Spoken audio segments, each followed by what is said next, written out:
La nouvelle loi sur le secteur pétrolier révise presque tous les aspects de la production de pétrole et de gaz au Nigeria. Elle vise à attirer davantage d'investissements étrangers et à augmenter la production locale. Selon la nouvelle loi, le gouvernement fédéral perd le pouvoir absolu sur la NNPC, la compagnie pétrolière d'État qui gère le pétrole, dont les opérations sont largement considérées jusqu'ici comme opaques. Ça fait 20 ans qu'on a essayé de passer ces lois et ça a été très difficile. Donc moi j'ai dit félicitations, finalement on est arrivé et on a modernisé la loi sur l'industrie du pétrole.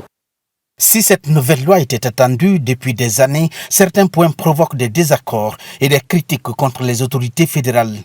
Les entreprises sont désormais tenues d'investir 3% de leurs dépenses de fonctionnement dans les projets pour les collectivités productrices de l'or noir, alors qu'elles réclamaient 5% d'investissement pour le développement de leur communauté.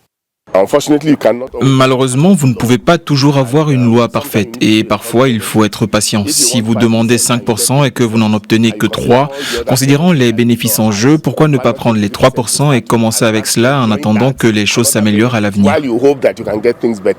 Le secteur pétrolier nigérian est depuis longtemps en proie à la corruption, à l'inefficacité dans sa gestion et à l'insécurité. Pendant plus de 20 ans, nous n'avons pas eu une loi sur le pétrole à cause du jeu des politiques. Et c'était ça le problème. Maintenant que nous disposons d'une loi, reflète-t-elle la volonté des populations? Voilà la question qu'il faut se poser.